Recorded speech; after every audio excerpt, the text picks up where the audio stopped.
Nobody trusts anybody now. We're all very tired.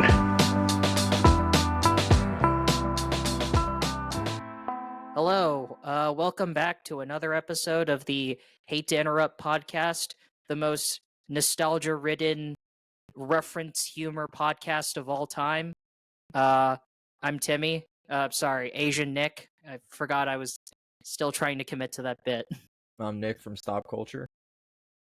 I'm other Nick, VHS guy. Yeah. Hey guys, remember the first episode? I remember the first episode. I do. Do you guys honestly remember when don't. we talked about? You guys remember when we talked about Chainsaw Man? I remember when we talked about Chainsaw Man. I remember we Hey, talked about speaking of Chainsaw Man. references, I see what you're doing Alien Romulus.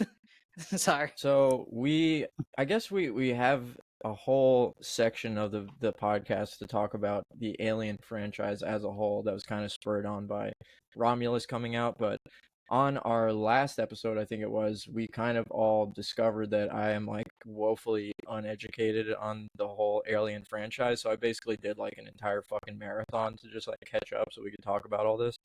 I have some thoughts on all of them, but should we start with Romulus or should we just start with like general thoughts on Alien?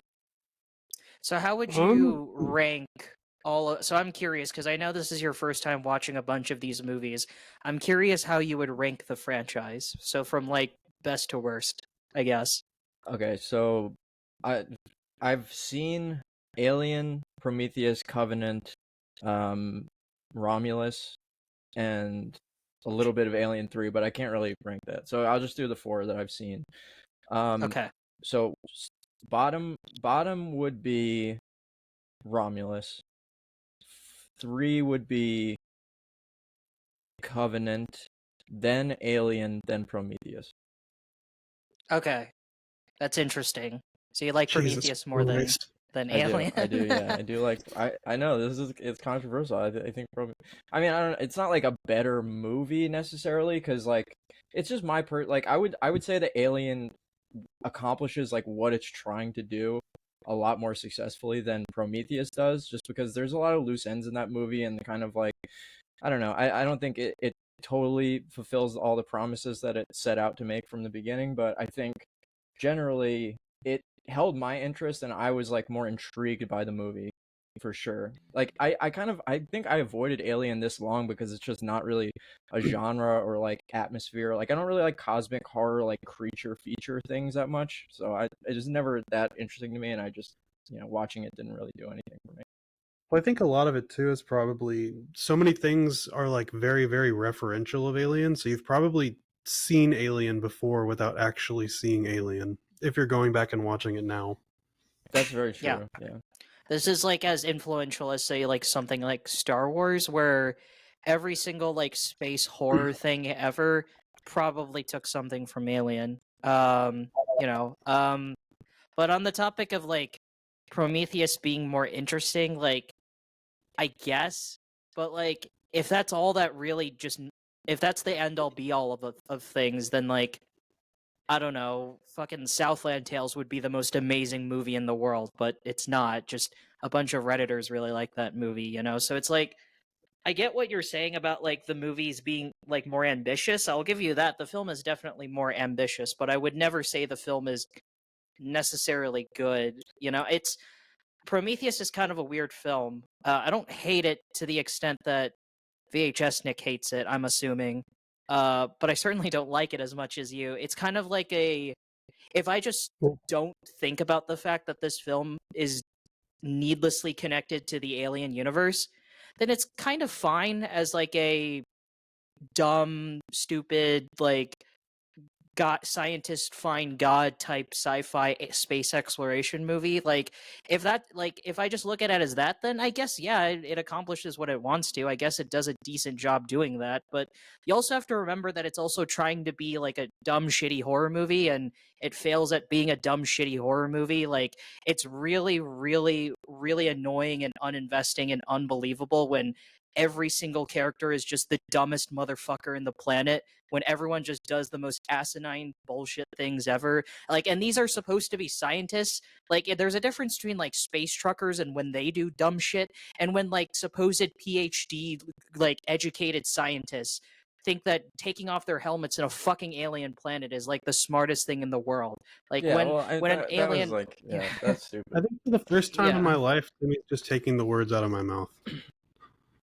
I mean, again, I don't hate it to the extent that you do, because I will admit there are, I have to admit, really great elements about the film. Like, for example, I think the film looks visually gorgeous to look at. I think it is a very great looking movie.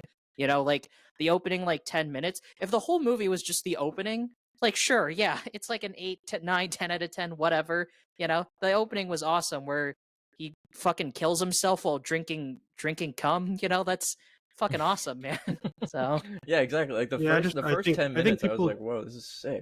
Like that's such a cool opening I scene. think people use like Yeah. it looking nice as like as a crutch way too often though. Like I feel like if the movie is just ridden with plot holes and like plot contrivances like or conveniences, it's like I don't know. Like I don't really give a shit how it looks. What are all the plot holes? Especially Like, if it's a serious movie. what Oh, are sorry, the go ahead. major plot? What are I didn't rewatch the movie, but like just a lot of the decisions in the movie make literally zero sense. It feels like they sent a bunch of like untested alien artifacts onto like this ship for no reason. Just like nothing anybody does makes any sense for like who they're supposed to be. Kind of like Timmy Yeah. was saying. Yeah, it's like the conflict in the film only happens because the movie and the director forces it to happen.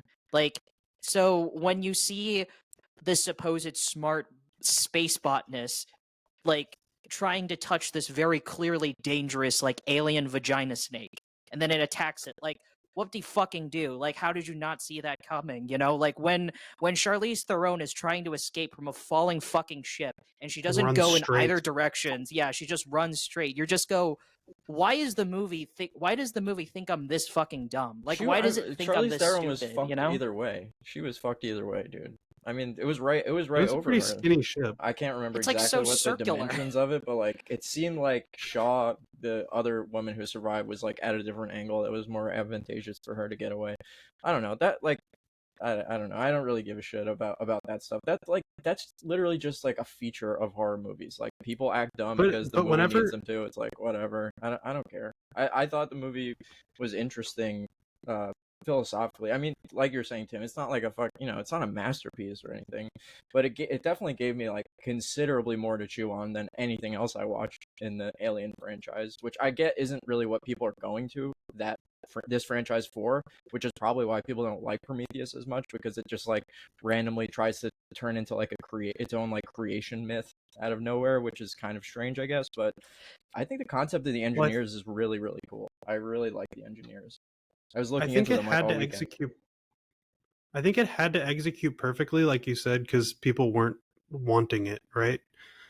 Because everybody just wanted to see people killing xenomorphs, right? And so whenever they're getting this like semi-hard sci-fi about God, basically, they have to do it perfectly, or else people aren't going to accept it for the most part.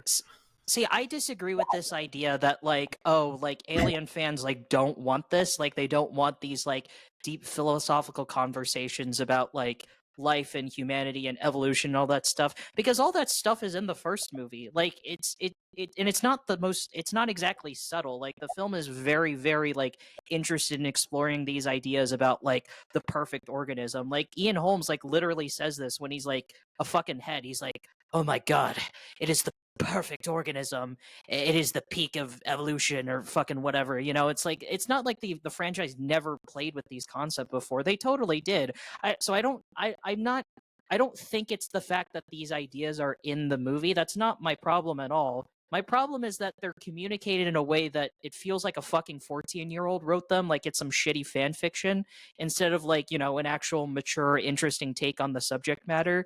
Like, and this is especially the case in Alien Covenant, but you know, we'll talk about that when we talk about that. But like Prometheus, it genuinely feels like fucking philosophy 101 for babies. Like it's like that kind of like demeaning lecture towards me.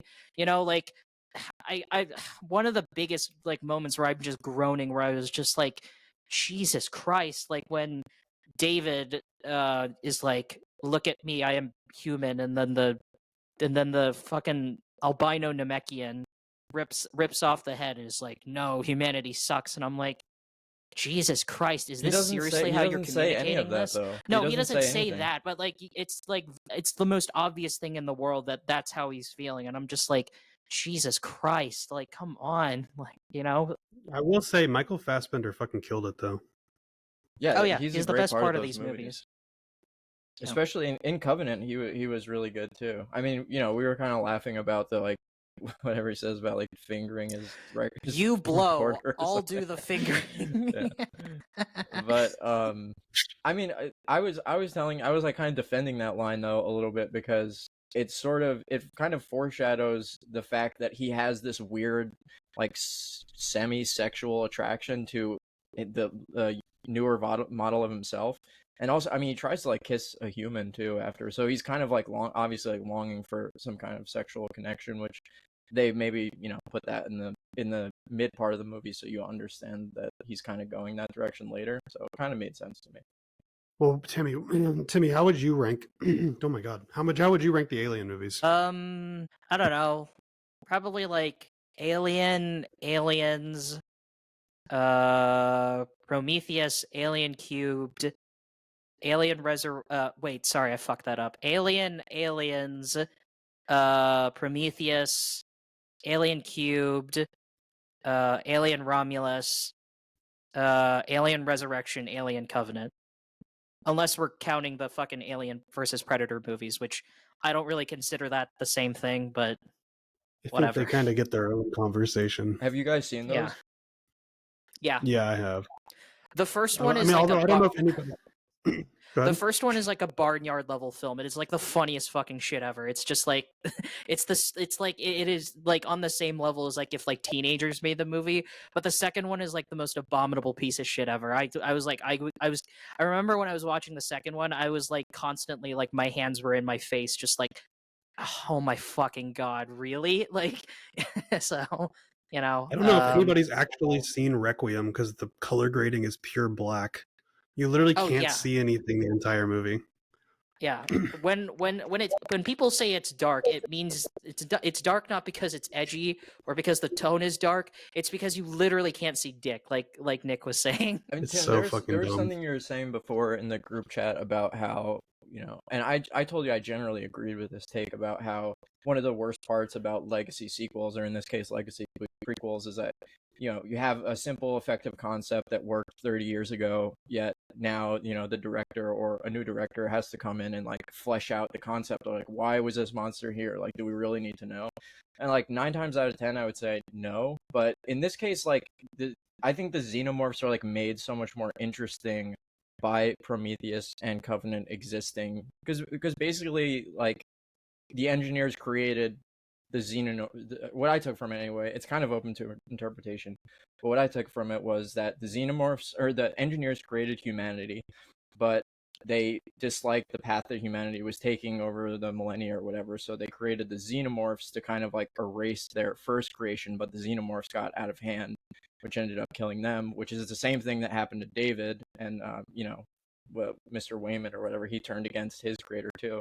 So I don't know, I kind of like that like cyclical nature of it. It's not necessarily, there's not like a ton of allegorical kind of heft to it, I would say. It's not like a genius like philosophical reading of God and humanity or whatever, but I think that in terms like in a experiment or exercise in world building, it's like very, very interesting. Like I really got a lot from it. Yeah, see, I 100% disagree. I am of the opinion that I think at this point we should just stop making alien movies, because like there's no fucking point. Like I don't know what the point is in making alien movies at this point, because like if the best idea we have, and this is not just applicable to Alien, you could apply this to literally almost every major franchise that was created sometime between like the late 70s to like late 80s, early 90s, where if the best idea you have is just doing shit that the other movies did in the past, then like fucking call it home already. Just like give up at this point. Just stop making alien movies. It's like you can't make a movie more perfect than the original, and you can't clearly think of any other ideas aside from what James Cameron did in Aliens.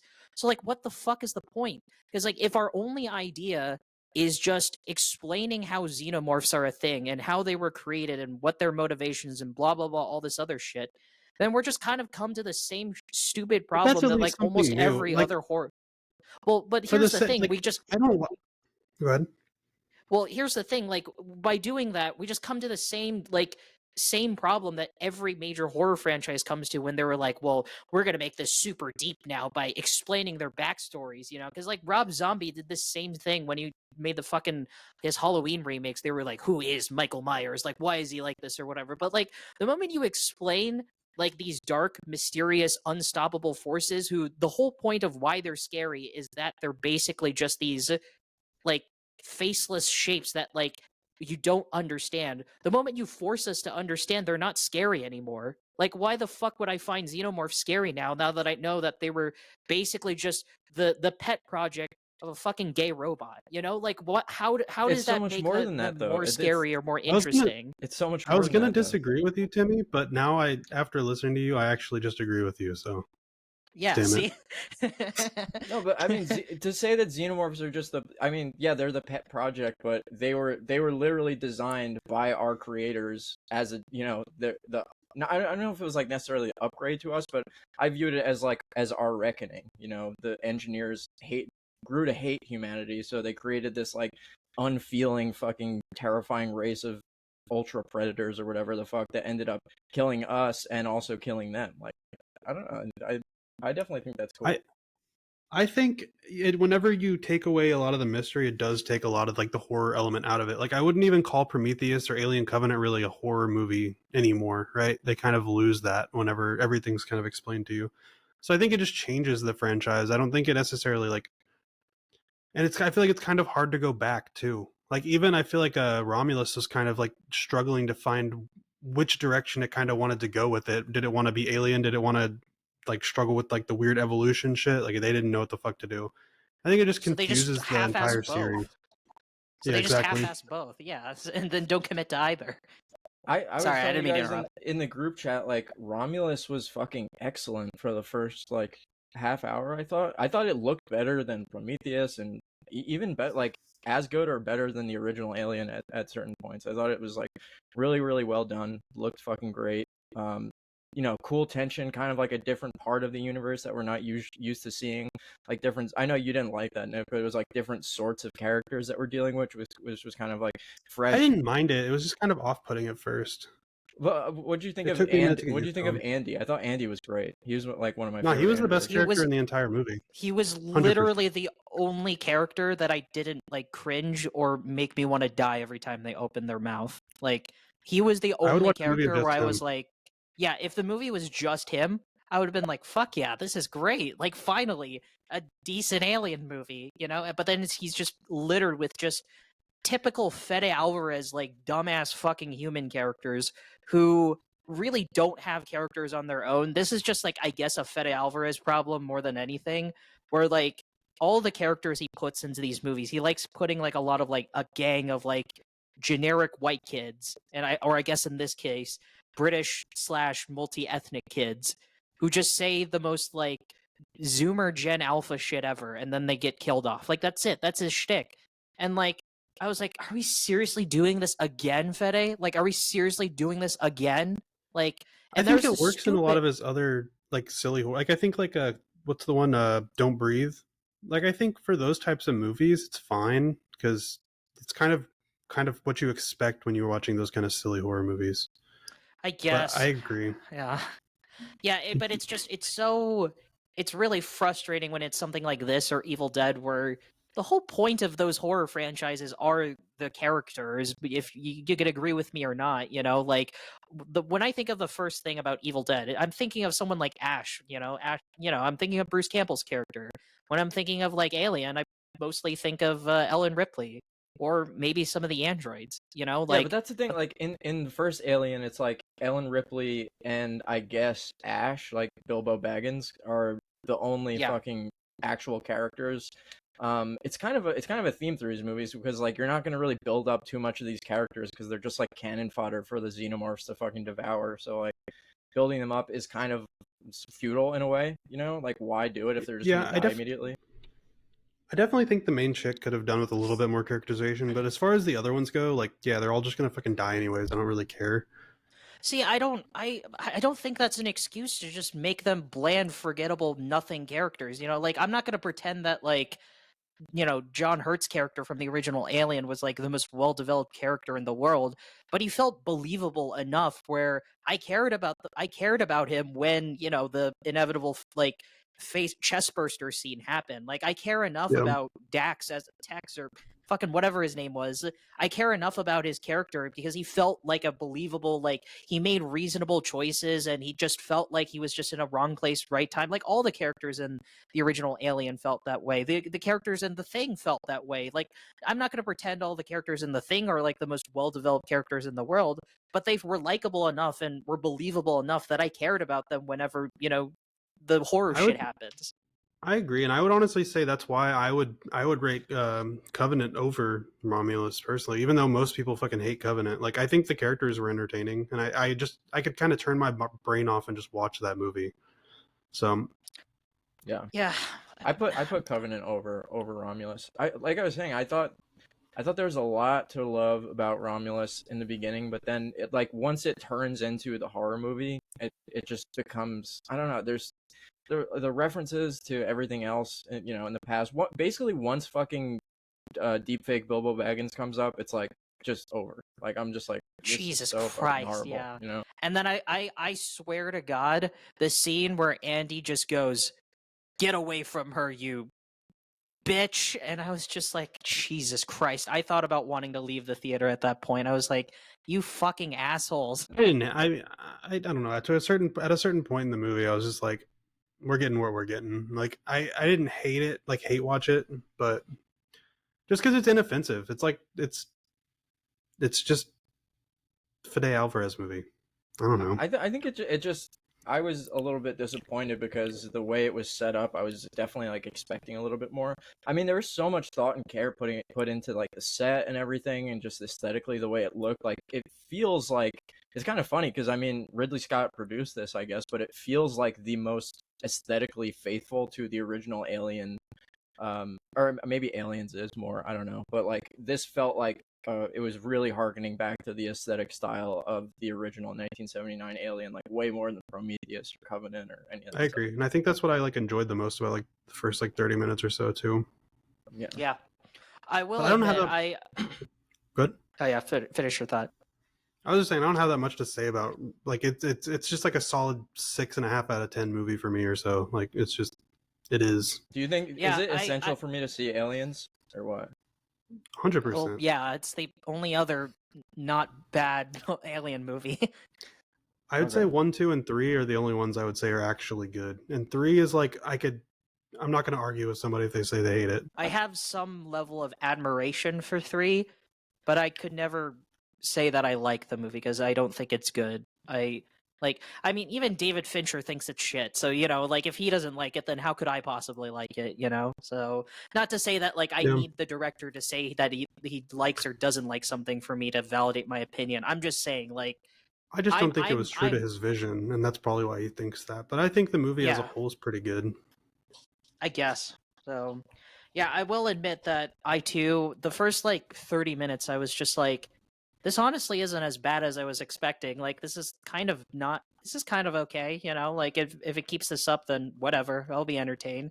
But I think it's the moment when the dumb British guy just goes, "There's something in the fucking water," that I was just like, my fucking God. I think there's a lot of iconic to moments in that shit movie now. too, though. Like when I think of Alien from when I was a kid, I think a lot of Alien 3. Like really good imagery and.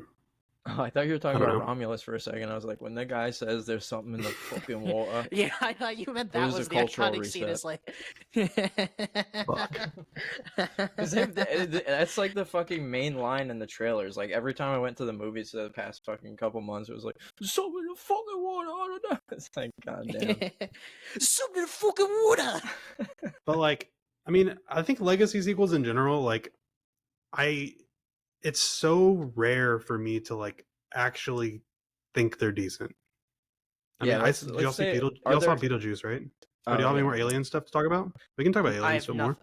No, I was just gonna ask you guys, like, maybe before we get into Beetlejuice, try to think of like one or two that we actually like legacy sequels that are actually good. Zombieland 2. I like Top Gun Maverick way more than I do the original. Well, yeah, me too. Let me Google some. Blade Runner is an example for me. Oh yeah, Blade Runner 2049. Yeah, I think 2049 is honestly better than the original. I fucking love Blade Runner 2049. Yeah. I agree. I think Mad Max Fury Road's not like a legacy sequel. It's not? No, it's. I mean, I guess technically, maybe I don't know.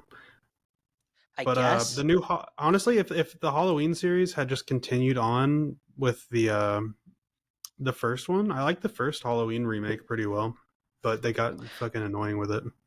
It says Mad Max Fury Road is a legacy sequel. I'm just gonna count that because it's one of the best action movies of all time. Not just like it is easily the best Mad Max film too. Although Furiosa was quite great as well. The Matrix Resurrections was one of the best movies I've ever seen in my life. Shut the fuck up. The Merovingian. Yeah, it was so good. The what? The Merovingian. Or wait, What the hell's the Merovingian? Oh, you're not up on the Matrix sequels, dude. The Merovingian's like the annoying French guy that hangs out with Persephone, Monica Bellucci's character. He's like a French Oh, asshole. okay. Yeah, sorry. I was like, what the fuck are you talking about? He helps them dig deeper into the Matrix and get more woke, I think. I forget what he does exactly. Yeah, I I thought think Rocky that was the Balboa was plot. pretty decent Oh, Rocky comparatively Balboa's... to. Dude, honestly, there's a scene thought- from Rocky Balboa that I fucking watch when I feel upset, when I'm like depressed, when he's like he's giving his son a pep talk. I'll literally put that on YouTube and be like, that's so true, Rocky. Oh yeah. I liked Creed more than Rocky Balboa. I haven't seen any of the Rocky movies in a very long time, but I remember I watched the first Creed and I thought, I think this is better than like 95% of the other Rocky movies. I think Rocky 1 is actually unironically in my top 5 movies of all time. Do you guys see the legacy sequel trend as kind of dying though? I feel like we might be like seeing that light at the end of the tunnel here. I don't think so, Not at man. all. We just got Like- Coming to America 2. We just got the fucking Beverly Hills Cop 2. We just got fucking there's so many coming out. And these legacy sequels are making like a fuck ton of money. Like stuff like Twisters and Alien Romulus and Twisters. We Beetlejuice, just got Beetlejuice, like Twisters. these all made like a ton of money. So, oh yeah, Did Beetlejuice really Beetlejuice make a lot of was money? good. What, Twisters? Well, It was Twisters was fine. apparently really good though, wasn't it? For a normie, maybe. Everyone was I mean, like yeah. busting over that movie. I mean, if you Busting like does make me tornadoes, feel good. then if you like tornadoes, then I guess it's for you. Beetlejuice 2 I didn't has wanna watch it, really. 110 million opening domestic, which is Probably really didn't good. cost that much though. So Just like crazy. Like how did it make so much money? It's for a sequel to fucking Beetlejuice. It's a really nostalgic movie for a lot of people, I think. yeah, I mean, I thought that, like, I genuinely thought the movie was actually pretty well directed. I thought it had potential. Like, I think there was a lot of like good practical effects. It was like well shot. It looked good. They had all the cast members that I think they needed to make a good sequel. Everybody did a fairly good job, but the script was just a nightmare. Like, honestly, like it was all over the place. Like, they fucking introduced that villain and set her up like she's gonna be so important just for her to like disappear the entire movie and instantly get killed in like 3 minutes at the end. Like, You have to keep in mind though that Monica Bellucci is only in the movie because she's fucking Tim Burton. Like that's the only reason why she's in the film. Oh, is that what it is? I was like, Yeah, really no other wondering reason. why she Excuse was it. there. but he I'm not saying didn't even write this it's movie. So he would have had to say, "Hey guys, can you go and just add a villain randomly to this fucking movie?" Yeah, I'm He could pretty do sure that. that's what happened. She was just like, "Yo, my hot ass MILF Italian girlfriend is really hot. Can you please force her to be in the movie?" I bet you $20 that's exactly what he asked them to do. Like that's the only reason why she's even in the fucking film. I bet you $20 they did that shit. Yeah, I actually did this in a reverse order because I knew we were talking about Beetlejuice, so I watched Beetlejuice Squared, as Tim calls it, last night, and then I was like, shit, I haven't seen the first Beetlejuice since I was like fucking 7, so I'm probably gonna watch that too. And I was expecting to see Monica Bellucci in the first one because she was just there. I was like, oh, this must be like his ex-wife or something. But she's Yeah, they just set not it in up the like movie. she's like returning. Yeah, I was like, who the fuck even is this? It's crazy. But beyond made it- that though, I actually like the movie. I had fun with it. I think Michael Keaton is so fucking funny as that character, dude. Like it's all over the top and like cheesy and everything, but I just think he's such a great showman in that role. You know, like he just I agree. Everybody, I so think much everybody fun. did well in the movie. I think Winona Ryder did great. I think Jenna Ortega did great. I think fucking everybody did a good job. I think the script just wasn't there. Like I disagree. I thought Jenna Ortega sucked in the movie. Me I too. don't That get was my why biggest she's like issue. so. I well, don't she get why sucks in she's so everything in popular. terms of like she's always the same. But I mean, she did what she does. She played herself, her character. She just has no range. I mean that doesn't mean she's good in the role. You know, like The Rock plays the same character in every But movie but he's in, her and he job was sucks to every play. time. Her job was to play the Winona Ryder character from the first movie, which is kind of like what she already does in every other role. You know what I mean? I just Like the think I guess. fucking we need to fucking have. There needs to be a new trope of the can't be bothered, aloof teenage girl climate activist who like hates her parents. Like it's getting so fucking annoying to me, and that it's like oh she's like showing pictures of her her like wistfully looking at her dad who died, and it's just like a guy holding a fucking like sign that just says change in the back. It's like what do you actually believe in anything, or are you just like fucking cardboard change political activist person? It's like nonsense. so annoying. Yeah. I think I'm gonna that's play a kind of clip. the point though, right? I'm gonna play a clip right here, and I think this clip best sums up my feelings towards Beetlejuice squared. Okay. Okay, that basically summed up my thoughts about the movie. Is that from Smiling Yeah, Friends? I just feel like the movie. Yeah, that's from Smiling Friends. I feel like the movie was really long, yet also really rushed. Like it felt like they were just speed running the ending after they gave it like a somewhat interesting setup.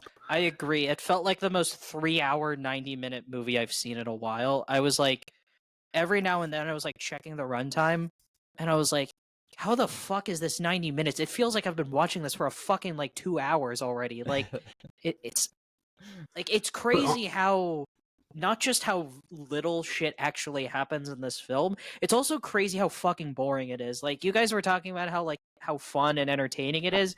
I'm going to be honest, Didn't really say that. I was like insanely bored. Like every time the movie like grinded to a halt to do some family drama bullshit that I really didn't fucking care about, I was just like, oh my god, please just do something else already. I don't care, you know. And like, what do you think of Beetlejuice's like kind of afterlife mythology? Like, do you think it's interesting at all? Like the fact that there's yeah, this like it's weird waiting interesting. room and stuff. I'll say the best part about Beetlejuice 2 was making me rewatch Beetlejuice 1 because that movie's actually fucking sick. Yeah, I forgot how good it was. it is really good. Yeah. Yeah, I mean, I to answer your question, Culture Nick, yeah, I find the world like very interesting. It's why I fell in love with the original Beetlejuice when I was a kid. Like the original Beetlejuice was a film that my parents showed me a ton when I was a kid. I remember watching it like all the time when I was like really young, and it was my introduction to both like Tim Burton and to like this sense of like gothic dark black comedy and shit like that. So I remember it being really cool, and I guess to this day I still kind of think it's cool. But like looking back at it now, I realize that like I mean, yeah, I guess technically on its own it's like a decent film, but like it was just more like wow, I was just driven by pure nostalgia more than anything. You know, cuz like the things that I remember fondly about the movie are the wacky performances from like, you know, Michael Keaton and to an extent noted serial killer Alec Baldwin and Gina Davis, you know, like those were the things I really remember about the movie. What I Yeah. never gave a single flying fuck about was just like anything relating to like Winona Ryder and her family. And in this one they doubled that down. They like really like drove home with that shit, and I was just like, oh my god, Jesus, like come on, you know? Yeah, it was very surprising to me to see, because like I said, I'm not really caught up on the first one. I had to rewatch it today. But like the discrepancy between how much the Dietz family like plays in the second one versus how much they play in the first one, like basically the entire first like fucking half of the movie, they're barely in it. Like that family is barely in the movie. It's all about Alec Yeah, I think Baldwin and it's. Gina Davis. Like, you I know? think they just literally couldn't get Alec Baldwin and Gina Davis back. Yeah, exactly. That was, I mean, and that's to the movie's detriment, though, I think, because they are like a really kind of, I think they're a really important part of that movie. Why it I works agree. so well. What is Yeah, and I is think Gina Davis done anything controversial? I know like Alec Baldwin is a noted serial killer, but like has like why couldn't she come back? Like She just doesn't I do that don't much know. work anymore. You know, like She was on you that barely show see forever. her What was ever. the fucking CSI? Not CSI, but one of those types of shows. okay, well, whatever. Like But one of the Ice Cube y- like crime yeah, and I procedural think type part of things. what made the first Beetlejuice interesting was also the main characters were kind of navigating that like afterlife as dead people. Yeah. And I think this one kind of explores it in a less interesting way. Like it's like they're kind of like just dipping their toes and like, her soul got stolen by a boy, maybe. And then they instantly kill him too. They just like literally just one off, he's just done. Just like, what the fuck? You just press a button and kill the guy who's more of a main villain than the fucking other bitch that you set up.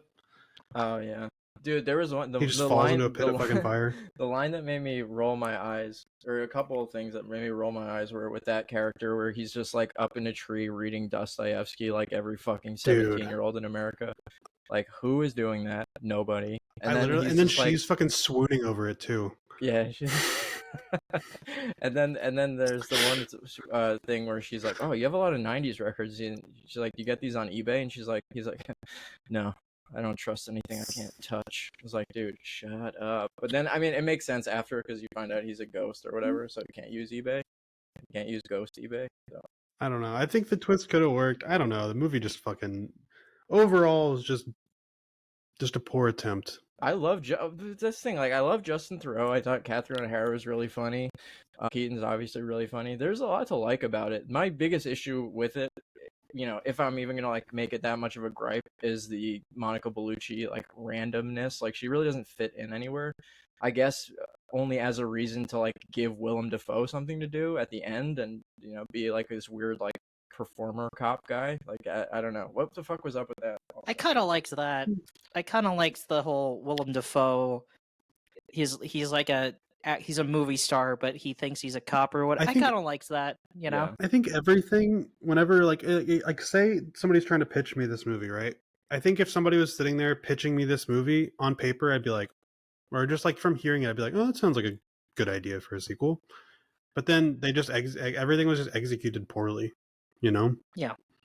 And it doesn't help that everyone is just fucking ancient in this movie. Like the reason why I played the Smiling Friends clips, because like that's all I was thinking. Where I was just like, "Damn, you fuckers are old. Like, go home already." Like, you know, like, and it was. I felt that especially with like Michael Keaton. I'm sorry, like, I mean, yeah, he's doing his best, but I couldn't help but just be like, "Damn, you're like old, Grandpa. Like, stop pretending that you're like young and hip already, and just like go back to sleep already." Like, Yeah, well, I couldn't Beetlejuice buy it isn't- at This all. character's literally like thousands of years old. Yeah, it almost works better now that he's old and like decrepit, you know? Like it kind of fits him more with the Beetlejuice vibe almost. Not that the movie's better, but I mean like just him aesthetically, like him being older kind And I of also- serves the character. I also feel like this movie wasn't gross enough. Like, I feel like Beetlejuice 1 was almost like way more like non PG PG, you know what I mean? Yeah. And this one was kind of like, I mean, they had like the guy who got like bit in half or like cut in half or whatever by a shark. That was pretty But like, gross. I mean, but like, I just feel like, I don't know. I feel like they were like, okay, we're gonna make him spill his guts literally everywhere, and that's all we need to do. Like we got it. I just like on principle tend to have a fondness for these kinds of movies that sort of like make death and the afterlife into something that's like comical and not so much, you know, not something to be like the center of like all human anxiety, you know, like you could watch a movie like this even though it's fucking Tim Burton silliness, you'd be like, oh, you know, maybe it's not so horrible to die, and to just like live in that feeling for an hour and a half is kind of a nice thing, you know. It's like defending your life, or even like the Pixar Soul movie, like stuff like that. It's kind of, I don't know, there's something nice about movies like that for me. I don't even disagree. I just wish the movie was better. Yeah. It's only disappointing for me if the movie just absolutely sucked ass entirely and there was no redeeming quality. I almost wouldn't care, would care less.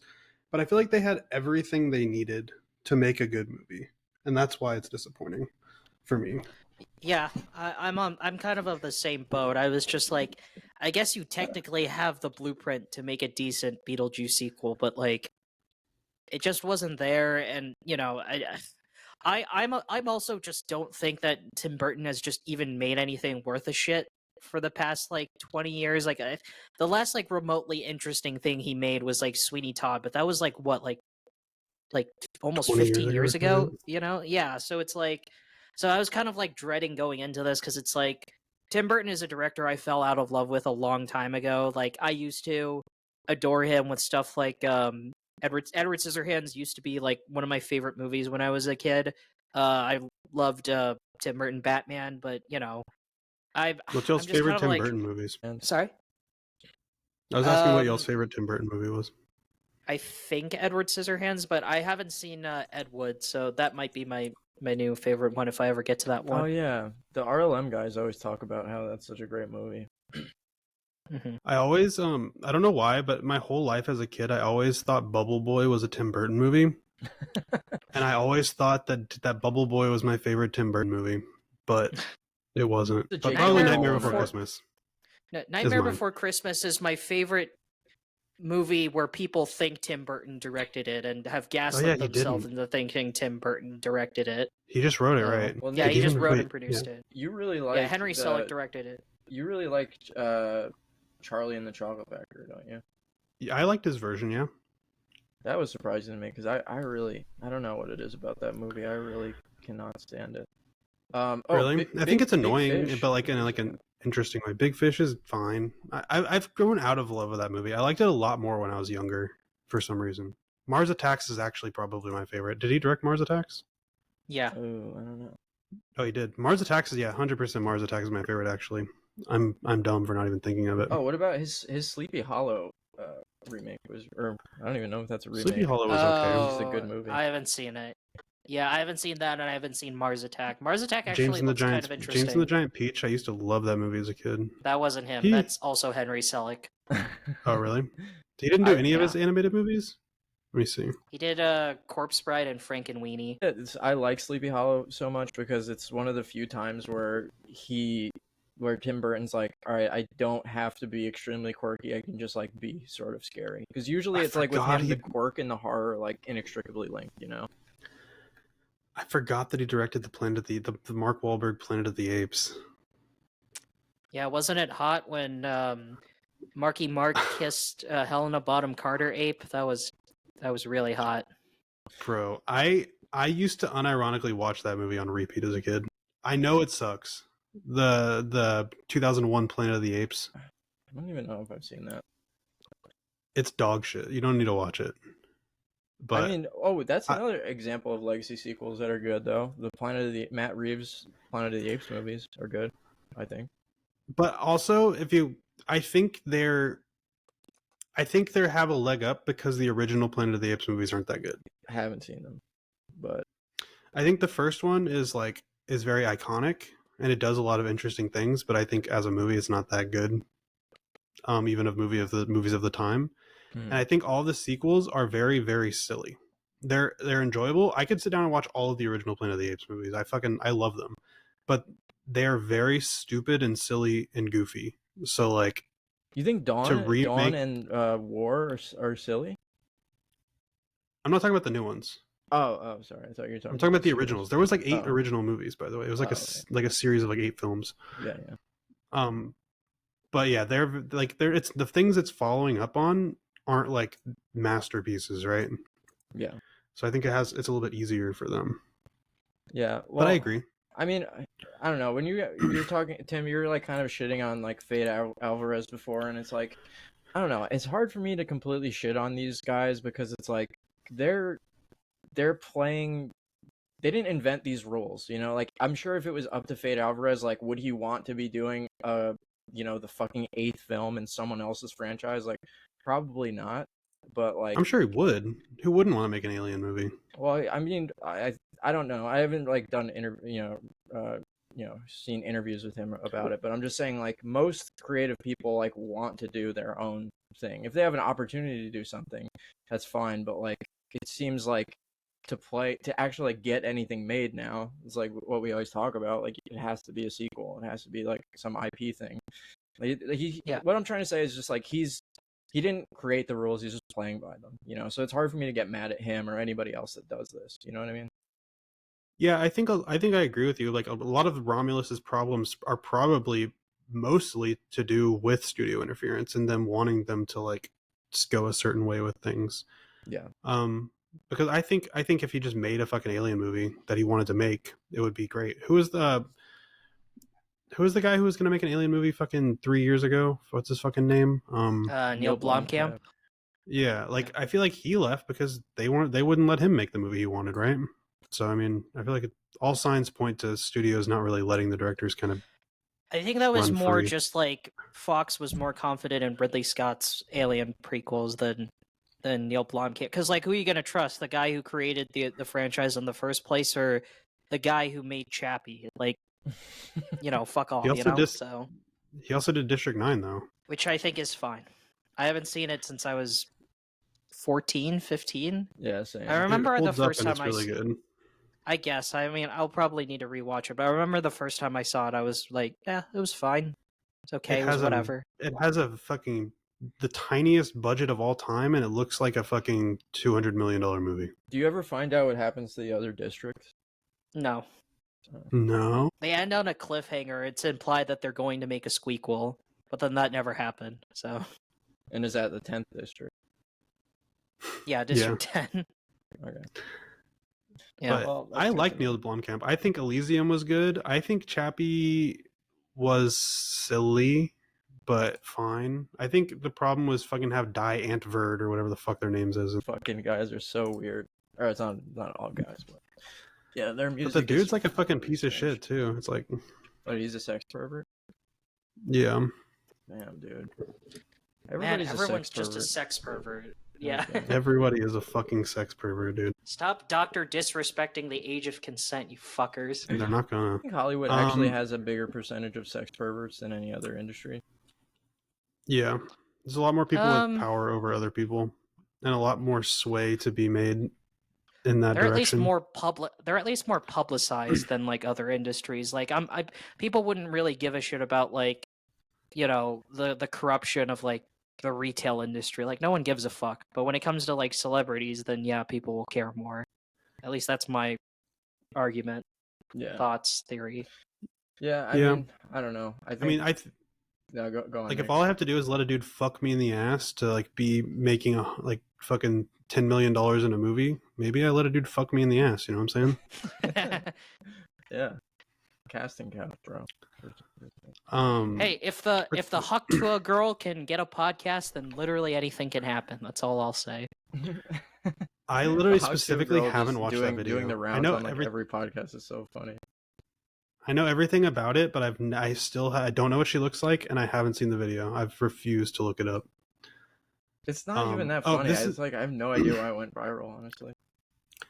I have Nick, what were you saying? The first half, but finish your thought.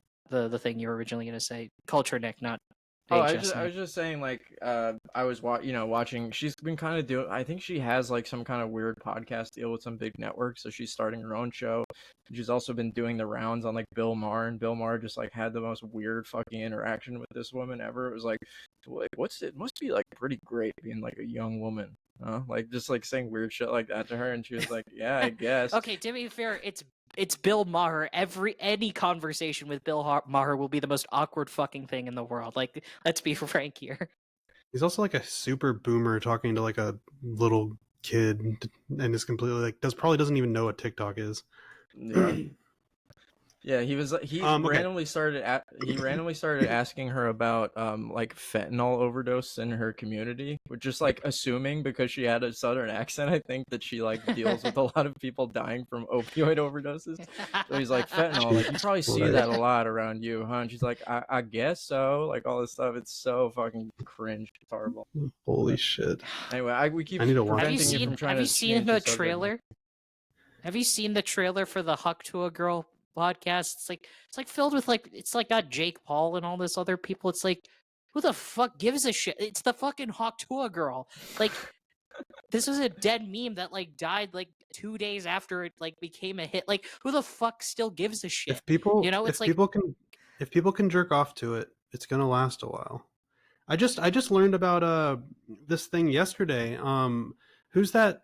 This is gonna sound so bad. Who's like the really ugly chick that does the OnlyFans? Who like she has like all their nudes floating around and she looks really gross and people are all into it. And what's her fucking name? Like something Lil who is Sweetie or this? something. I don't know who What's this the fucking is. name, dude? But Lil like Sweetie, like no, it's something like that. SAWEET. No, I don't know, dude. I can show you the picture. Somebody sent it to me. I'm not going to put it on the podcast though. I don't think I know what you're talking about. I'm not familiar with this. There's this just Yeah, I like don't really know who really this ugly is. chick who like has an OnlyFans and it's just like running its rounds and rounds and rounds and like her like when she got famous, it was like a year ago, but she's still fucking finding ways to stay relevant because there's sex involved. So I mean, I don't know. I think that if you can make a living with OnlyFans, I salute it. I wish I could sell my fucking feet pictures or something and make $20,000 a month. You know, it would be kind of cool. I don't.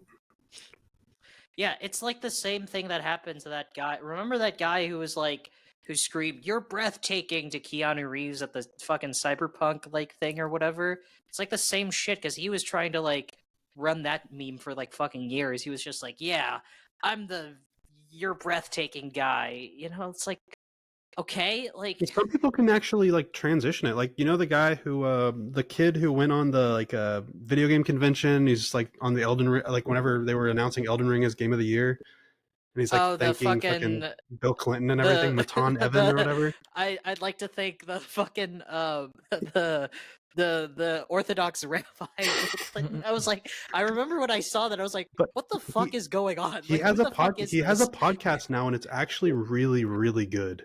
And he gets like Really? really good guests on there. So like he transitioned it, but he's like he took a comedy route, and I feel like he's actually like kind of pushing it, right? Like doing something interesting. I kind of Okay, I but have my like question. Oh yeah, go on, Nick. What are you gonna say?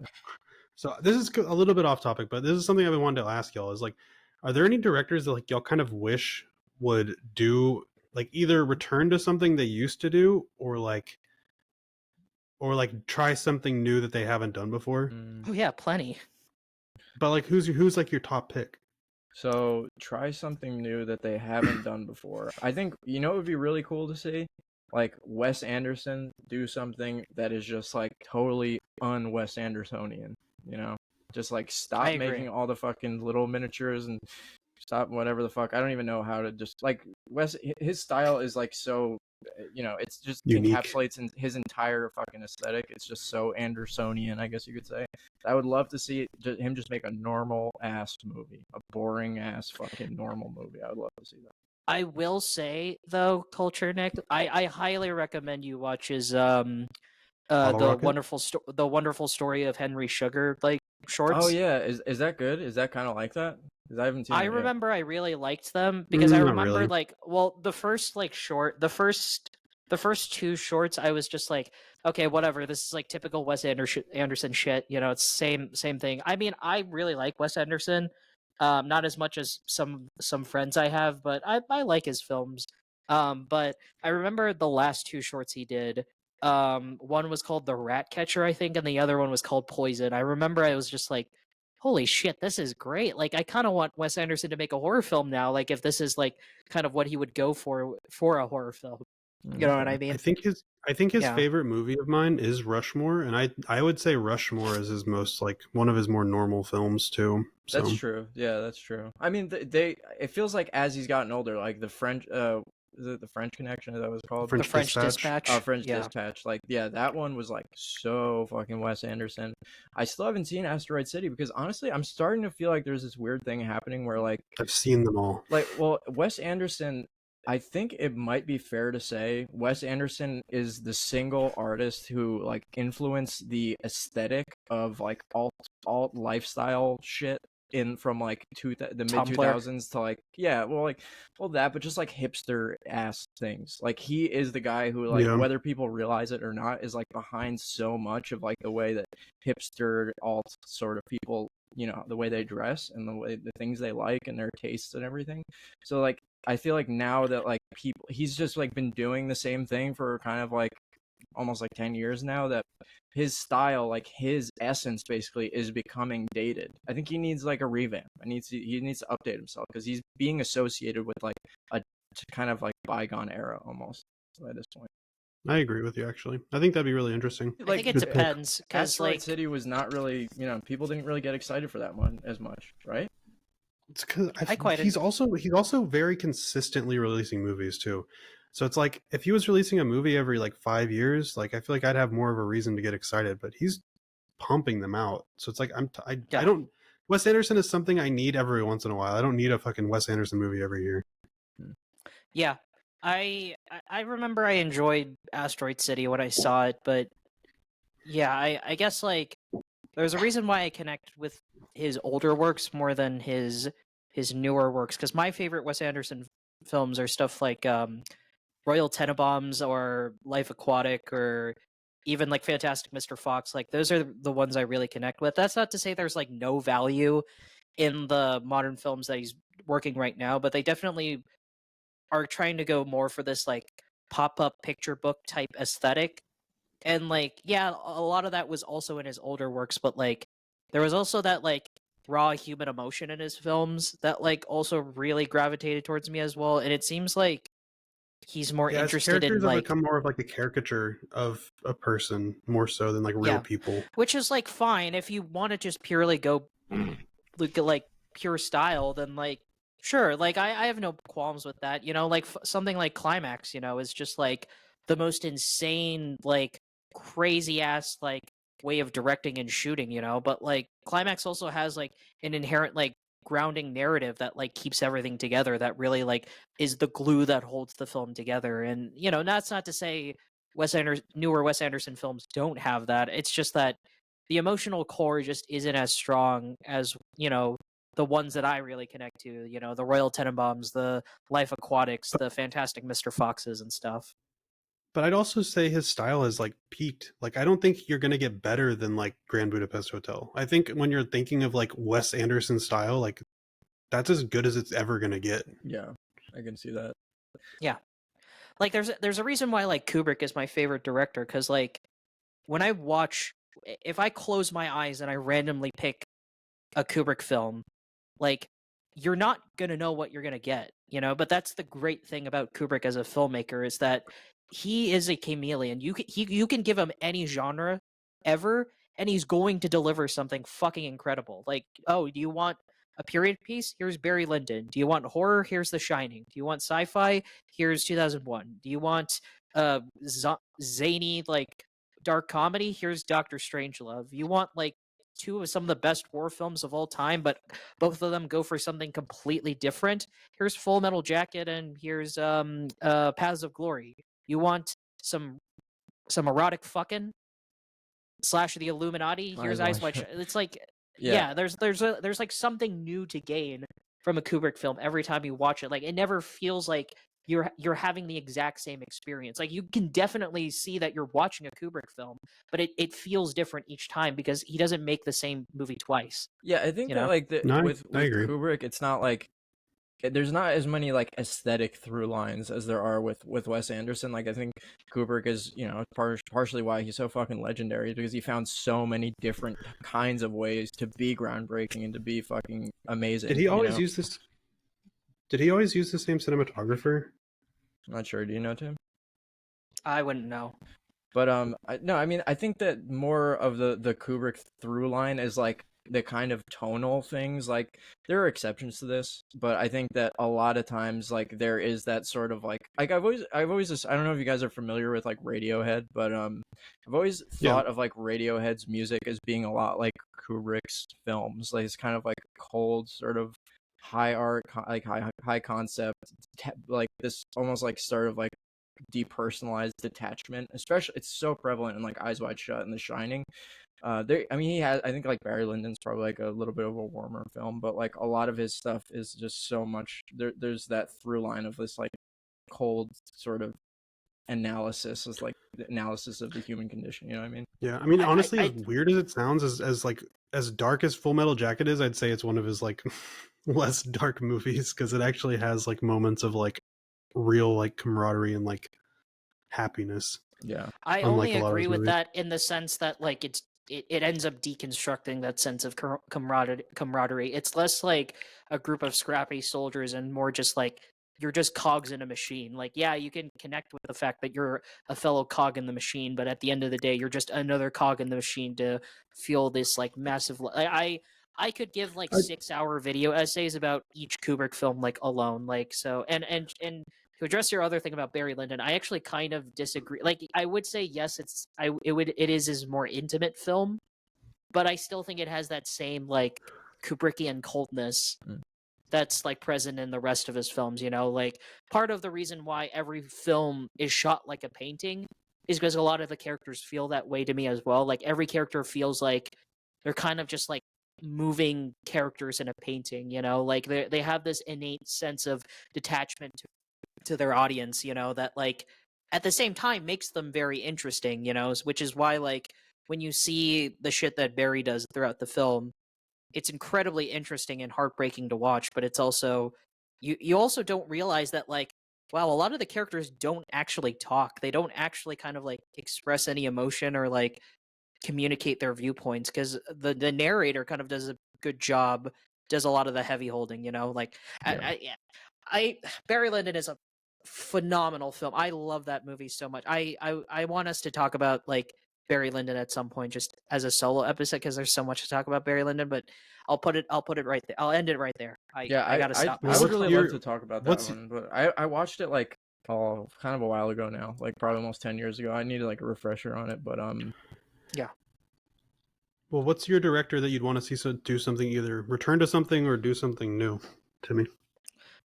Well, the problem with the question of which director would you want to see return to the thing that they do, that's also a double-edged sword because like if they make a return to the thing that made them famous in the first place, there's a very high chance that they're just going to fucking forget and completely drop the ball, you know, cuz it's like oh wow, like you're kind of just not the same person that you once were, you know. Like I'm trying to think of examples right now. I thought I had a really my great choice example of this. my choice is Peter Jackson. I want him to return to like horror movies. I would love to see him make a new horror movie That's a good choice. because The Frighteners is so fucking badass. Fucking Bad Taste, so fucking good.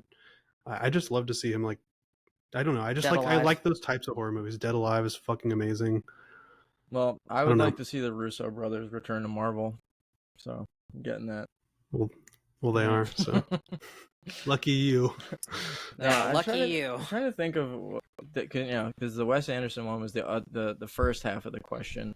A director that doesn't do a thing anymore that I would like them to return to. Well, I was If I saying was either a or. David if I was a David Cronenberg fan, I'd probably say David Cronenberg, but I guess he is kind of returning to horror stuff now because there was like a significant portion of his career where he just stopped making horror movies and did other shit. Yeah. Yeah, he did that one with fucking Aragorn. Oh, Crimes of the Future? Yeah. Yeah, What do you think is the best out of the Lord of the Rings trilogy? Two Towers. Fellowship. Is it's always between Return or Fellowship for me. But I agree, but Fellowship edges for me. there's something about like because with Fellowship you get a little bit of everything. You get kind of like the whimsical. Well, I mean it's not also whimsical in the beginning, but you get like the Shire. You get those elements. It's kind of like a nice. It has more diverse like sampling of all Middle Earth has to offer. Whereas like Two Towers is so like war based. It's all about like Helm's Deep is the huge set piece, which is amazing. But like once you see it, you've seen it.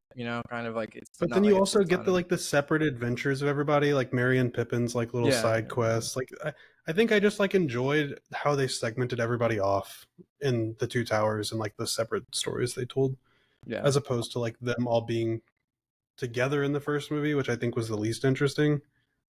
And then in Return of the King, I think it's mostly good because of how they wrap everything up, and it's not necessarily I don't think like the path to getting to the end in the Return of the King is the most interesting. Like I think they kind of just are tying up loose ends Yeah. and like doing it well, but like I just think it's less interesting.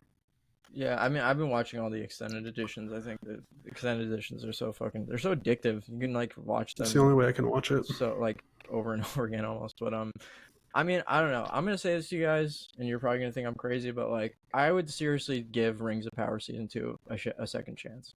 I feel like I said I'd watch it. everyone online is hating on it because it's a thing to hate on, and like the first season admittedly was kind of bad, but like it's getting better. I think it's like getting to an interesting place, just for the fact that like the characterization of Sauron is actually really interesting. I think, especially in season 2. I think there's it's gonna kind of win some people back. I think, although I think most people are just like angry that there are black people in it or whatever the fuck, so they're just gonna be mad about I think that most people forever, just aren't going to watch it because Don't they you already know went off to that a bad start. black elves and black mermaids are just scientifically impossible? It is literally scientifically impossible for black people to be any sort of mythical creature. I know. I went to school and my professor said that, yeah, just white people are mermaids and elves and all mythical creatures are genetically white people. This is a good. This is actually not probably a good topic for us to discuss, but whatever. So that's a thing I think about, and maybe I haven't thought about it hard enough. So I want you guys to help me. So you know how people get pissed about like race swapping and shit like that in movies? Mhm. Is there ever been a time Mhm. where it's been overwhelmingly negative, where the story was actually good? So if they race Ghostbusters? swap something, Wait, what do you mean? so what do you sorry, mean So has what's the been negative? they race swap somebody, or Yeah. they do some kind of weird gender thing that nobody expects or whatever, but the story's good and the movie's good or the show's good. Do people really complain? Like I feel like Yeah. that's just one more thing on top. But like I could be wrong. Like maybe I want to know examples where it was a good story, but people were still mad that they made whatever black or something. Well, them making Hermione black for the Cursed Child Broadway thing is like still something people are mad about, even though. But the Cursed Child is actual dog shit. Well, if you've only did you ever see it? I read it. I mean, well, that's the thing. It's like, you print out a script for a play. It's going to be not that great of a viewing experience, or it's not a viewing experience at all. It's not meant to be consumed that way. They just wanted to make money on selling a script. But, like, if you go see it in person, like, there are issues and stuff with the story. Like, those issues don't necessarily go away.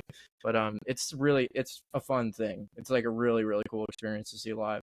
But regardless of that, I'm saying, like, the Cursed Child play itself, like, is pretty beloved within the Harry Potter community, but despite that, to answer your question, like people are still mad about Black Hermione, like very, very mad about it. I didn't even know there was a black Hermione, so Yeah, no, that's. I mean, they made the Valerians black in House of the Dragon, and that didn't really impact the story. The story was still great. So at that point, you're just racist. Like if you can't really say that's the thing. But I haven't even heard people complain about like, that though. Here's I the didn't thing: even know it's that like existed though. So the people who claim that they went woke, went broke, because a white character turned black or they became a girl or trans or whatever.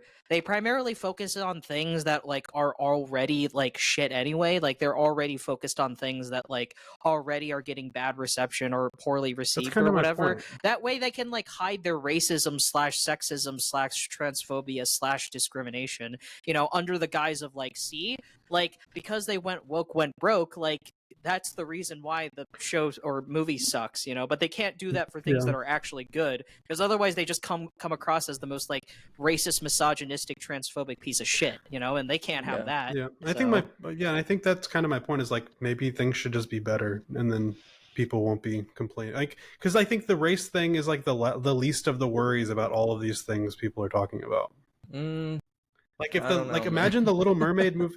Imagine the Little Mermaid fucking remake was good. Yeah, of course. I don't think people would care. Like, no, I think a certain subset of people would totally care, because they get so it like blinds them. Like a certain type of anti-woke person, as soon as they see Black Little Mermaid, they'll never fucking give that movie a chance, even if it was good. They wouldn't ever think. They'll shit their pants and throw a hissy fit. I think if they actually watched it and it was an actually genuinely good movie, they'd be like, all right, whatever.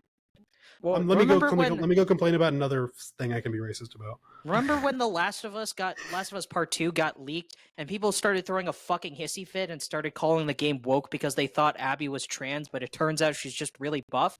Like, no one gives a fucking flying piece of shit. Like, they just want an excuse to be like fucking assholes. Like, that's it. Like, that's and they're grifters. They don't give a shit about art. They don't give It a does shit kinda about writing or directing or cinematography or anything that constitutes art, like that makes art great. They just give a shit about like culture, like fucking like culture wars and like politics, and jerk themselves off because of the fact that they're right that a movie got bombed because the mermaid was black. Like it doesn't fucking matter. It's nonsense. Like talking to these like far right grifters is like arguing with a brick wall. It's fucking worthless. You're talking to a brain dead NPC anyway. So it's like, what's the point in engaging with them? They're just going to regurgitate the same dog shit because that's all they know. That's the only way they can process art. They don't consider art in any meaningful or subjective way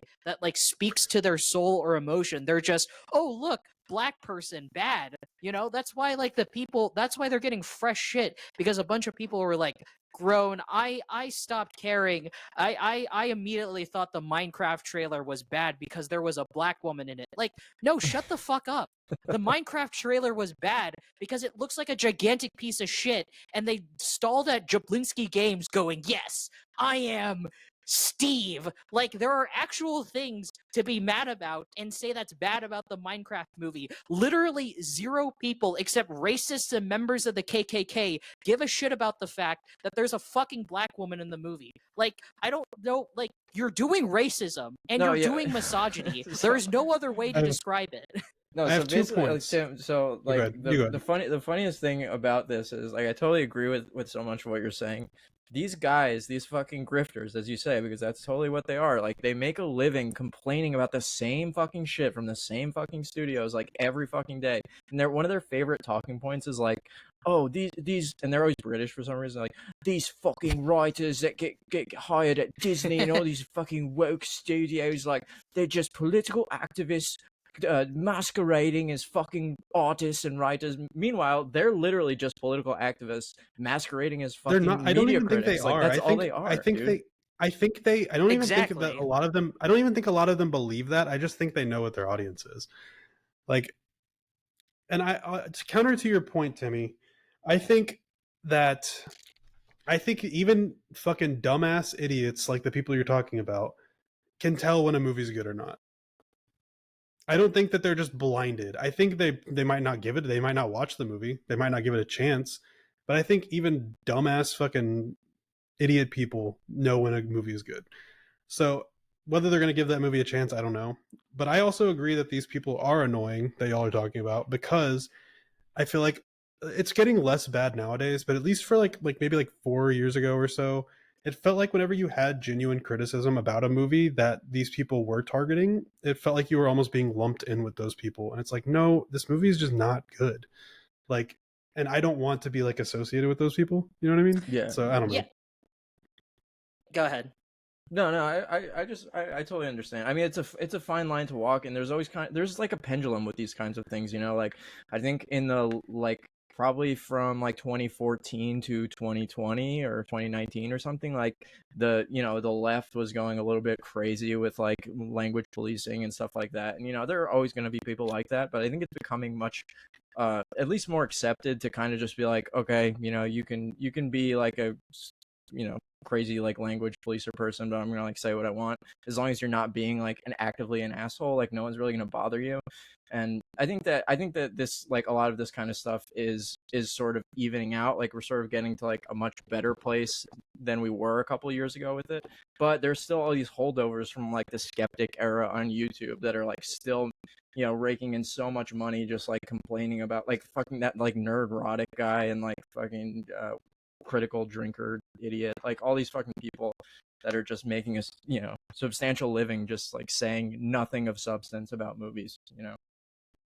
Yeah. Like, these people are like actual fucking like cancerous parasites. Like, they genuinely don't know how to talk about like art in any like objective like okay, not object like any like meaningful or significant way. Like when people were like complaining about like I don't know, I'm trying to think like I would say like okay, let's go with something like The Last Jedi.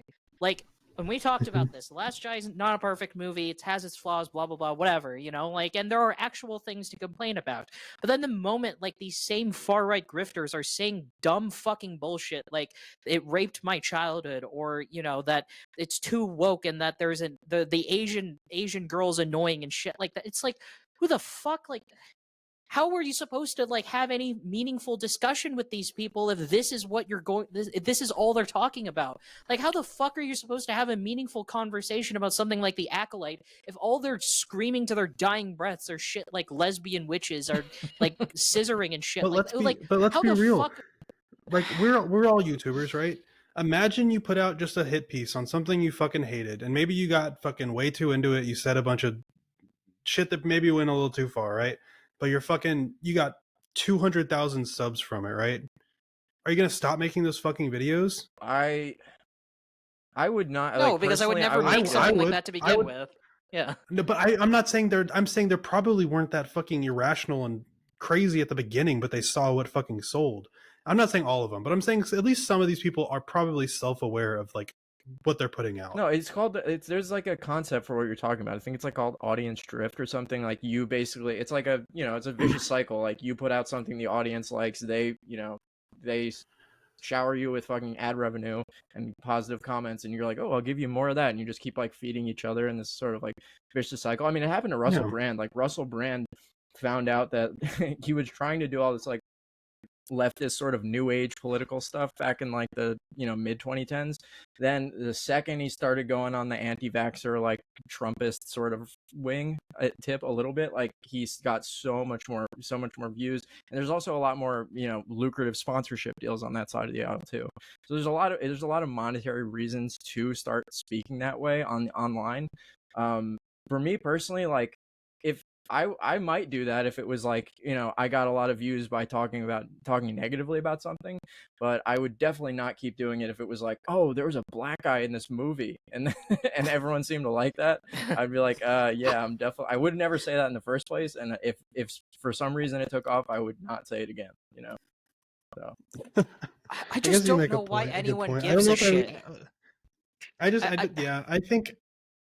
I think people need to be more critical, and I think these are easy avenues to not actually have to be critical is kind of my point.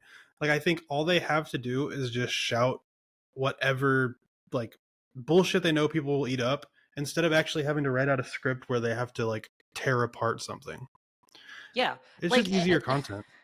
It's like just I guess they know what their audience wants, because remember when like Ben Shapiro like fucking hated the Batman because apparently we're not like Catwoman saying white criminals was just the most controversial fucking thing in the world.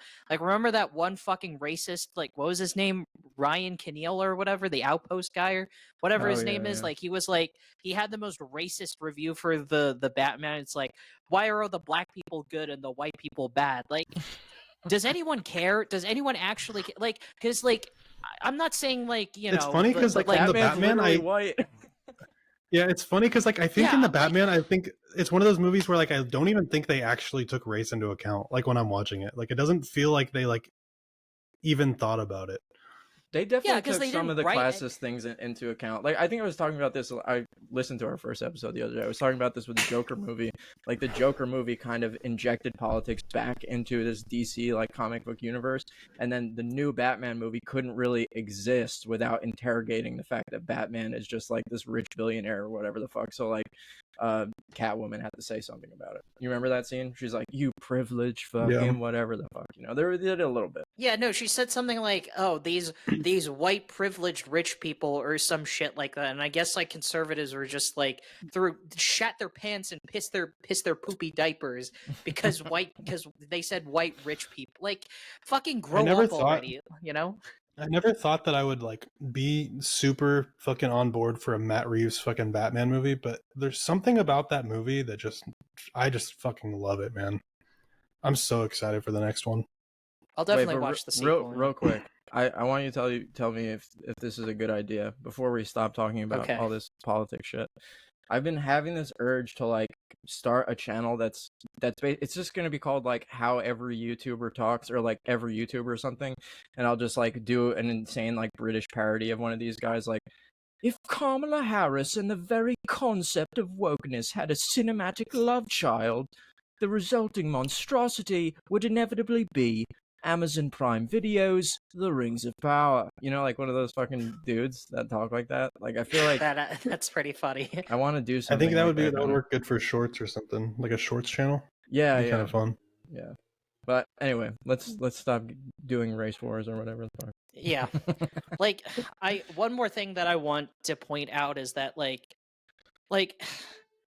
left-wing filmmakers and critics and audiences definitely like aren't perfect either, but like, what do these people think we do? Like, I'm not gonna assume everyone's politics, but like, what do they think they get out of the fact that like, do they think they clap and cheer when Catwoman said, "Oh, white privileged assholes" or whatever? That they clap and cheer that they see a black guy in the center? Like, what the fuck do they think they do? You know, Yeah. like, and if conservative filmmaking was so fucking amazing and great, and it's truly being persecuted that it can't be allowed to be seen in theaters, then why is it that we get shit like God's Not Dead 69 or fucking Sound of Freedom, even Sounder to Sound to Freedom, and all this other shit? But those Like, movies, why the fuck that's not is really it? fair. That's not. I mean, that I agree with some of what you're saying, but like that's not fair. Those movies are like $1 million fucking budget movies.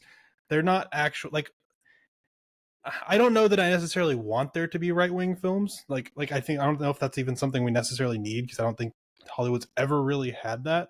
But like there definitely isn't really the same market for it, right? Like, mean, or at least there's not as much visibility. Ben Shapiro is literally trying to do that with his own film studio now. Oh yeah, with fucking the streaming service. Yeah, I think there is a market for it for sure. I mean, look, but I don't think, and I also think, well, you know. Yeah, I also don't think lumping like these religious movies is what you should immediately lump into like right wing, right? I mean, everybody can be fucking religious, right? Well, what did you say, Tim? Sound of Freedom. I would say that movie has like maybe, yeah, definitely kind of like, or it's about things that right wingers generally like performatively care about. It seems like to me, you know. So I mean, like even like conservative filmmakers, like say like the Clint Eastwoods, like the Clint Eastwoods or Mel Gibsons of the world, you know, like I like they still make movies, but like I don't generally like their movies because of their politics. Like, if a conservative filmmaker actually like makes something great, then I'll definitely sing its praises. So like, I'm not gonna lie. Like, I think a lot of these people you're mentioning, like, even though they are right wing, I think specifically their viewpoints are a lot less in focus in their movies. I think Clint Eastwood usually has a pretty unbiased opinion on all of his politics and all of his films. I think Mel Gibson, regardless of how much of a fucking weirdo he is, usually has a pretty fair take on all of his like views. I think I don't know where like S. Craig Zoller's like I was just gonna bring him up. Yeah, he's definitely right wing.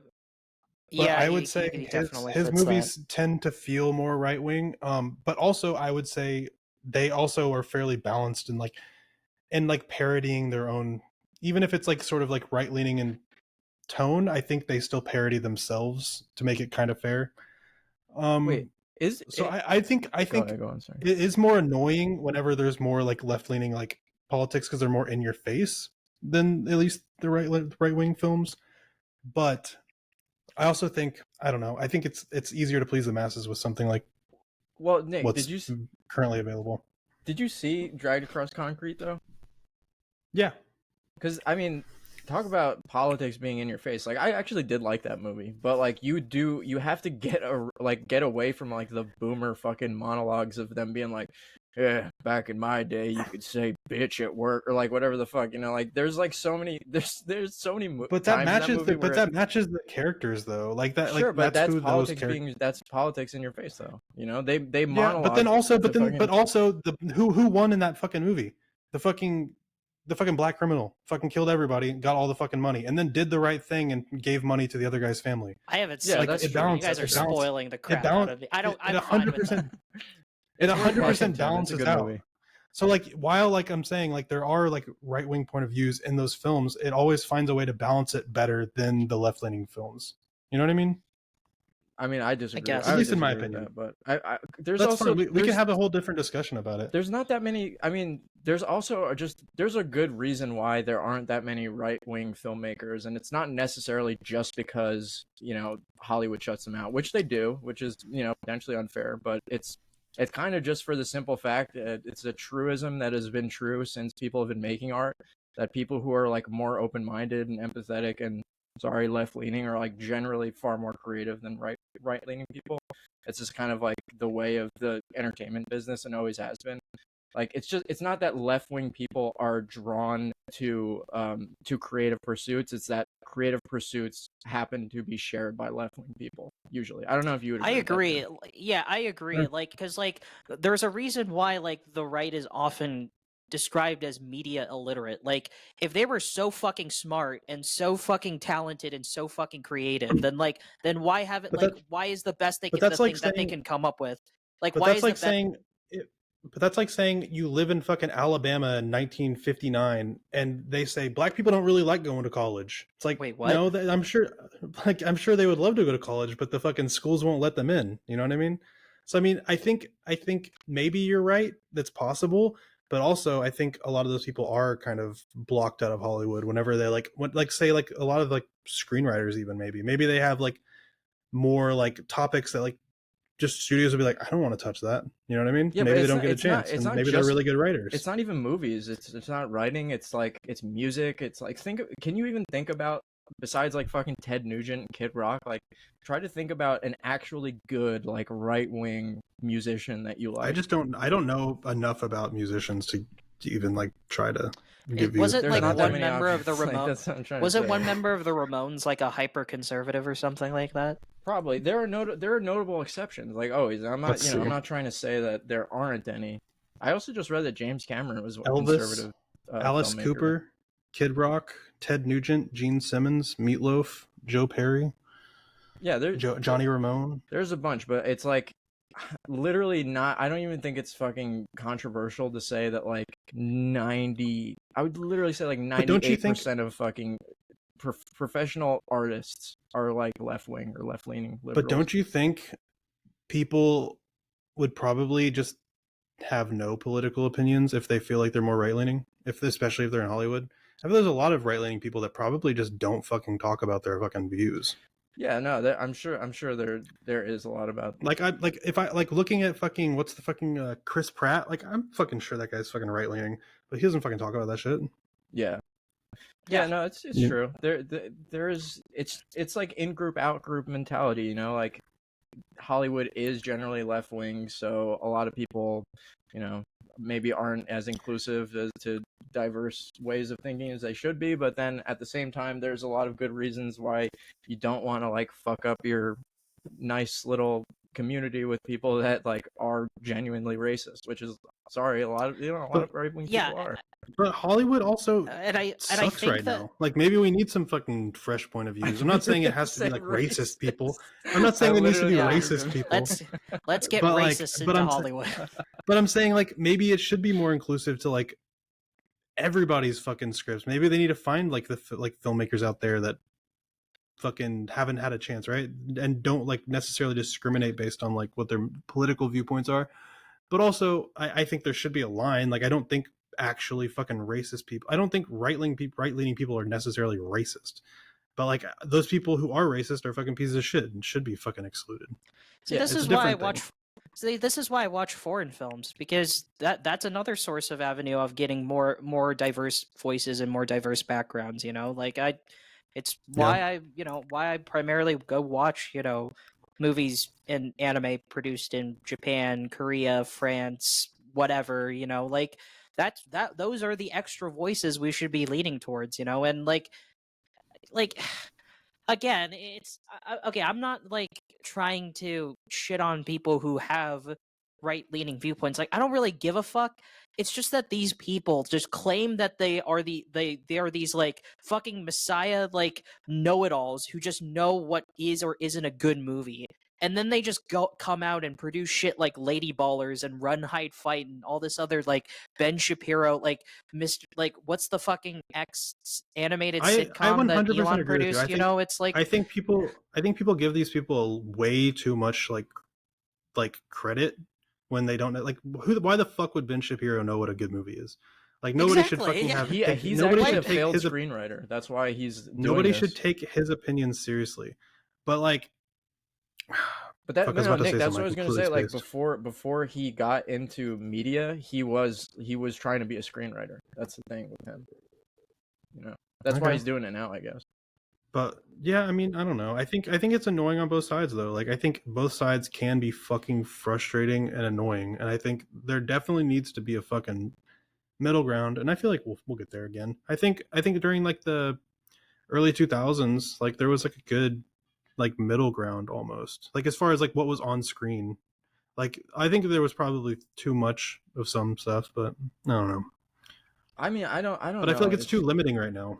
I would say that it definitely was. If you watch some of those like early, like 2000, if you watch like Scary Movie or some shit, like those movies are like, you know, you could laugh at some of it now, but it is like genuinely homophobic. A lot of the jokes are like misogynistic, you know, and it's just, like Yeah, but the joke is just haha, there's a black guy or haha, there's a gay guy or whatever, you know. yeah, It's and like those it's not aren't gonna age well, but they still were good movies at the time, right? Not everything has to fucking be good in 10 years. No, I'm just saying. You said there was a middle ground. Then I was like, I don't know. I think we kind of need No, like. I think things like that are what I'm kind of talking about. Where like it's probably too far, but we laughed at it. Yeah, exactly. And it's like the thing is, it's just I don't know. I prefer the fact that we kind of went through this. It was really, and when I was like 19 or something, or whenever like 2013 was, when all this stuff was like first going down, and like all the woke sort of shit was like, you know, really popping off online. I was definitely on the other side of the entire debate. Like I watched like people like the Amazing Atheist and like those kind of guys, and are like super logical fucking, you know, skeptic rational YouTubers or whatever the fuck that were like always dismantling these feminist arguments and everything. But just because I found the left so abrasive, you know, in the way that they were presenting these arguments, and there were kind of all these caricatures that were being laid up just to be dunked on by the right, you know. But nowadays I think we are achieving that balance that you're talking about, at least, or at least I feel it in media now, that we're like kind of getting past like all the performative woke stuff and like Disney movies and stuff. Like it's still there, but I feel like it's becoming less abrasive. You wouldn't agree with that? I 100% agree. I think over the last like 3 years or so, things have been coming back to like what I would say is normal. Yeah, closer to normal. Yeah. Like we're starting to get comedies that are pushing the envelope a little bit. They're not good, but it feels like they're not like super limited in what they're doing. I don't know. I think a lot of like the great filmmakers that I liked are kind of like need replacements nowadays. So I feel like that's a lot of what I'm waiting for. But I don't know. Yeah. And So I feel like I'm a lot looking of this. Sorry, I'm looking this up. So apparently, fun fact. Apparently, Ben Shapiro's failed screenwriting career is a lot more hilarious than I realized. Because apparently, he's a nepo baby. Like apparently, his mom works as an executive, like within the Hollywood like studio system, and apparently his dad is like a composer or something. So like he basically had he could have Jaden Smithed his way into the Hollywood industry, and he still somehow fucking failed. Like I think that's the funniest fucking thing ever. I mean, he's probably making good money, so I don't know how much he failed. He I found a guess. way. I'm gonna make my own. But I streaming think that guy's service. fucking annoying as hell. I'm gonna make my own streaming service. I'm gonna call it the Tim Jong-un Productions streaming service or whatever, and it's only just going to be left-leaning weeb shit, and that's But it. y'all were talking about like right-leaning fucking like reviewers and shit having fucking garbage takes that aren't really critical. But we also have people like our Lord and Savior Chris Stuckman, who's, you know, Yes.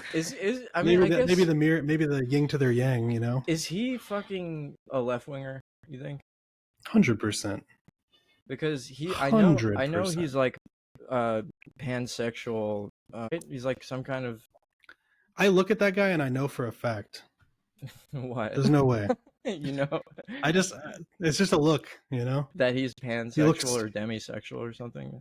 Oh, no. Just that he's left-leaning. I can just tell. Oh yeah.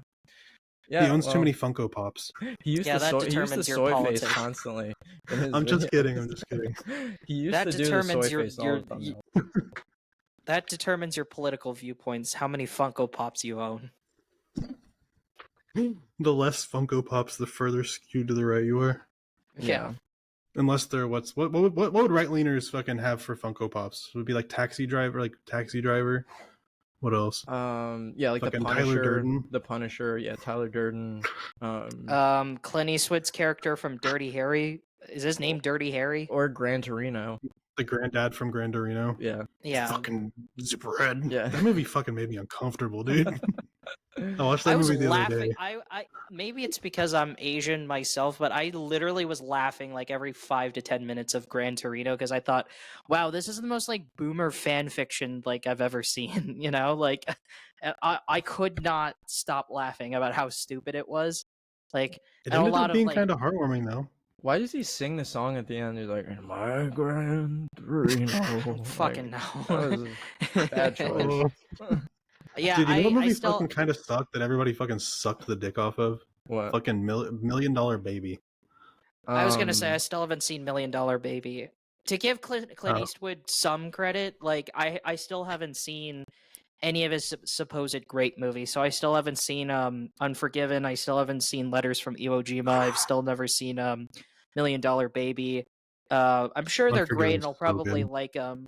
But the ones I have seen are just like, what the fuck? Like I remember I saw when I saw American Sniper, I was just like, wow, this is the most like fucking like Paul Ryan, Jeb Bush ass like pro-war conservative fucking feel-good movie I've ever seen. Like Jesus Christ! And on Yeah, I top fucking of that, hated the that movie movie. was just really fucking boring. It was so boring and just terribly presented. Like there was nothing good about the movie aside from like Bradley Cooper's performance and like one action scene, and that was about it. Like taking Well, aside Nick, I the feel like you had politics. something else to say about Stuckman. Oh, Who, me? no. Yeah. I was actually gonna talk about a Clint Eastwood movie. Oh. Richard Jewell. If you guys are looking for a good Clint Eastwood movie, it's one of his recent movies. He put it. It's like a post-pandemic movie. It's I actually actually really good. didn't watch it. John. Yeah, Hamm's I in also it. skipped that. I skipped that one because it looked boring. I would recommend it. It's a good story. It's a really good. I love story. that actor. He's actually really funny. Yeah. Yeah, fucking what's his name? Paul Walter Hauser. Yeah. Yeah, that guy's awesome. He's the best. I wanted to see him in more stuff. Yeah, he was in Black Klansman. That was pretty good. Well, all right. I guess to close things out, I just want to see. Do you guys, if we could just like maybe just take a minute or two to brainstorm, like, are there any possible, like, what are the best avenues to like get Chris Stuckman to come on the show eventually? Do you think we don't even need to talk about him for very long? I think if we just imagine us doing this podcast for 2 years and eventually, like, every single episode without fail, we bring up Chris Stuckman at the end of it for even just 10 seconds. Like, he would eventually find out about it. Like, there's these guys that have been talking about me for 2 I mean, years. I think stop teasing him would probably be a first step to getting him on the podcast. That's what I'm saying. That's We just need to me. stop. I need to stop talking shit about him, and then we need an audience. I think those are the two things we need. This is the way. I think this is the way, though, because if people find out that we're like a Stuckman-based platform. Anybody listening, tag Chris Stuckman.